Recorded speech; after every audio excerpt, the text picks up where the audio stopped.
Domingo de Páscoa. A Páscoa tem um significado bem especial. Significa nos lembrarmos que o povo judeu, num determinado momento da sua história, teve a oportunidade de escapar do jugo egípcio. Ele sai do Egito e migra para terras novas. Esse é o primeiro significado da Páscoa. É aquele que originou mesmo esta expressão, esse sinônimo de passagem, passar pelo Mar Vermelho, passar para uma nova fase, passar para um novo tempo. Mas para os cristãos, a Páscoa tem um significado mais profundo. Mais profundo por quê? Porque a Páscoa vem nos lembrar que Jesus passou de um mundo para outro mundo. A Páscoa nós comemoramos falando da ressurreição, ou seja, nós alegamos que Jesus saiu dos mortos e voltou para os vivos. É uma passagem também. Mas eu gosto de pensar na Páscoa como uma coisa mais completa. Eu gosto de lembrar que Jesus, na sexta-feira, foi levado a suplício e morto. Quando Jesus é levado para o sacrifício e ele se permite sacrificar apenas porque ele já havia dado tudo para nós. Ele já havia dado o pão, multiplicando pães, multiplicando peixes. Jesus já havia curado os leprosos, já havia curado aquelas pessoas que nasciam com aleijões de nascença, como aquele homem que há 30 anos era deixado ali do lado daquele lago para mergulhar nas águas e se curar, e nunca conseguiu, até porque ele não conseguia se movimentar. Jesus já havia curado a mão ressecada num sábado para desafiar as leis dos hebreus, que eles adoravam essas coisas de rituais. O ritual era mais importante que o fundo. Então Jesus chega a ponto de chamá-los de hipócritas e lhes perguntar se uma ovelha de um deles caísse num poço, eles deixariam a ovelha morrer porque era sábado. Então Jesus já tinha dado tudo. Ele deu as lições, ele deu o pão, ele deu o que Jesus não tinha coisa nenhuma, mas ele sustentava as pessoas ao seu redor com a sua força moral, com a sua integridade.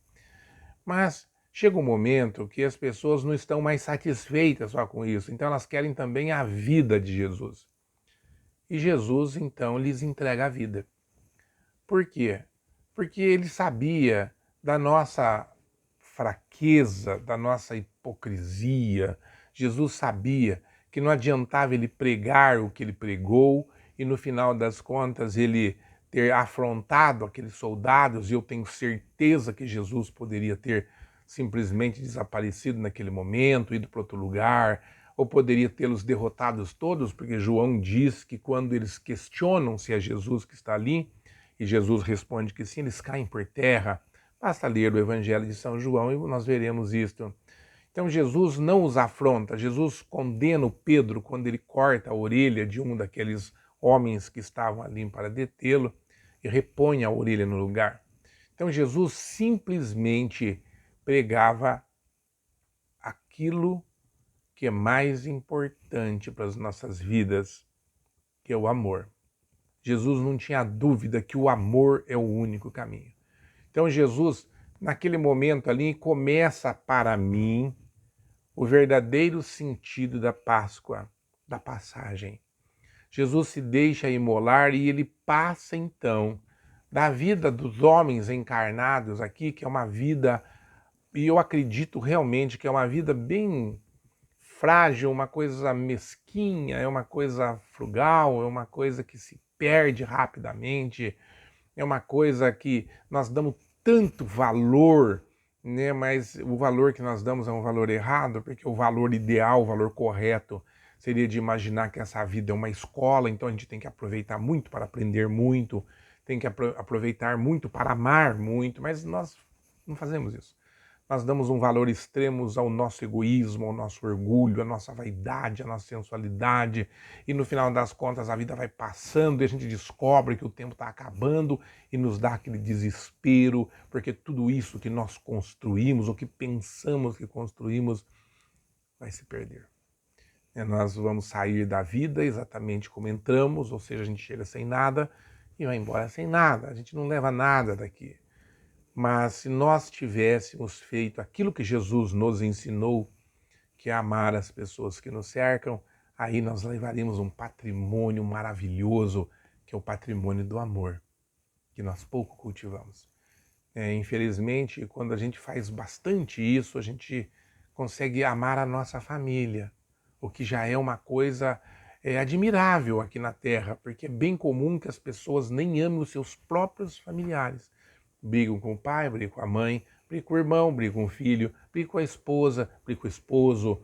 Então a gente vive brigando com as pessoas por coisas nenhuma, que no final descobre que essas coisas não têm o menor valor porque todas se perdem. E aquilo que era importante, nós não cultivamos, que é o amor. Mas Jesus, então, nesse momento, ele vê que é necessário que ele entregue também a vida dele. E não é apenas entregar, ele entrega a vida de tal maneira que nós o supliciamos, nós o escandalizamos, nós o humilhamos, até que finalmente nós o matamos na cruz. Foi uma morte, assim que se diria para qualquer um de nós, uma morte humilhante, mas para Jesus foi o coroamento de uma vida de amor, porque ele permite que as pessoas façam o que quisessem com o seu corpo, porque Jesus não era um corpo, Jesus é um espírito maravilhoso. Perto de nós, Jesus é um Deus. Difícil de entender isso, mas Jesus é tão grande, é tão imenso, que nós podemos tranquilamente vê-lo como um Deus. Porque para nós, Jesus de fato é um Deus. Nós não temos a menor ideia e não temos a menor capacidade de compreender o tamanho que é Jesus. Pois bem, então Jesus, nesse momento, ele faz a primeira passagem, ele passa dessa vida de carne, essa vida pequena, que para ele foi muito grande, porque ele muda o mundo com essa vida, mas que para mim, por exemplo, é uma vida pequena, uma vida curta, na qual eu muito pouco construí, muito pouco edifiquei, mas Jesus não, Jesus fez dessa vida algo esplendoroso. Jesus chegou a mudar a contagem do tempo, antes e depois de Jesus. Apesar que tem umas pessoas insanas aí que querem acabar com isso, querem eliminar esse marco da história de tanta vaidade, tanto orgulho, porque eles não conseguem admitir que um ser tão maravilhoso encarnou nessa terra. Eu espero que os cristãos todos unidos não permitam isso. Mas Jesus então fez a primeira passagem, Jesus sai dessa vida de carne e volta para a vida verdadeira, que é a vida do Espírito. Mas Jesus também sabia que ele não poderia parar aí nesse ponto, ele não podia parar. Jesus tinha que fazer algo mais para ele realmente marcar a história humana. Jesus então volta, ele desencarna na sexta-feira, e pelo modo hebraico de contar, domingo é o terceiro dia. No nosso modo, não. Hoje seria no máximo o segundo dia. Mas para a forma dos judeus contarem o tempo, hoje, domingo, é o terceiro dia. Então ele ressurge, ele ressuscita no terceiro dia. Ou seja, no domingo, Maria, olha, vejam bem, Maria Madalena era, parece redundância, né? Maria Madalena, mulher.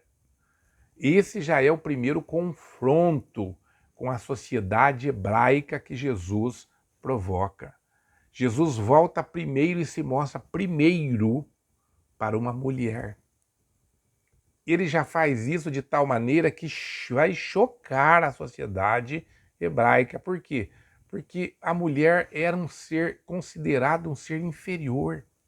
Como é que Jesus se apresenta primeiro para uma mulher?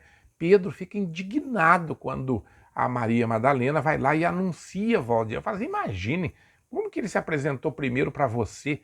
Ele se apresentaria primeiro para mim. Olha a pretensão de Pedro, né, que mais tarde vai se mostrar um baluarte do cristianismo, mas naquele momento ele demonstra a sua humanidade, a sua grosseria, a sua masculinidade, a sua macheza.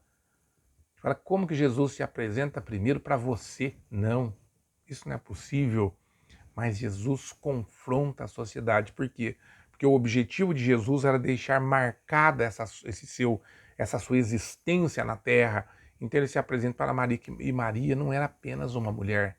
Ela ainda era uma mulher que tinha tido uma vida para os costumes da época, era uma vida censurável, uma vida que não era aprovada. Ela era uma mulher execrada pela sociedade, mas Jesus não se incomoda com nada disso. Jesus sabe que a grandeza da pessoa está no espírito e não na forma como o corpo se apresenta na terra. E Maria Madalena era um espírito superior. Por isso Jesus se apresenta primeiro para uma mulher. Então quando Jesus sai daquela pedra, né, aquele túmulo era um buraco feito numa pedra, era uma coisa que José de Arimateia tinha dado para Jesus, para enterrar o corpo de Jesus, enterrar até não é a expressão mais acertada, para sepultar o corpo de Jesus, porque ele não tinha nenhuma pedra onde repousar a cabeça. Então José de Arimateia cede o túmulo da sua família para enterrar, para pôr o corpo de Jesus onde ele ficaria sepultado. Mas quando ele sai dali, imaginem, vamos imaginar isso, Jesus saindo daquele lugar e se encontrando com Maria. Eis aí o verdadeiro sentido da Páscoa, o retorno, essa passagem maravilhosa do Cristo se mostrando. E ele diz, eu estou de volta. E Jesus vai ficar mais 45 dias entre os seus apóstolos e entre as pessoas que o verão, e ele vai conversar e fará novos prodígios para a admiração daqueles que o acompanharem. Essa é, aos meus olhos, a Páscoa, ou seja, o ressurgimento ou a passagem de Jesus para a vida dos espíritos e a passagem de Jesus da vida dos espíritos para a vida dos homens. E mais tarde, Jesus passa novamente para a vida dos espíritos. E nós hoje estamos aqui celebrando este momento maravilhoso. Então eu desejo que todos tenhamos um momento do nosso dia para refletirmos sobre essa figura transcendental, essa figura fantástica que é Jesus. Que Deus nos abençoe.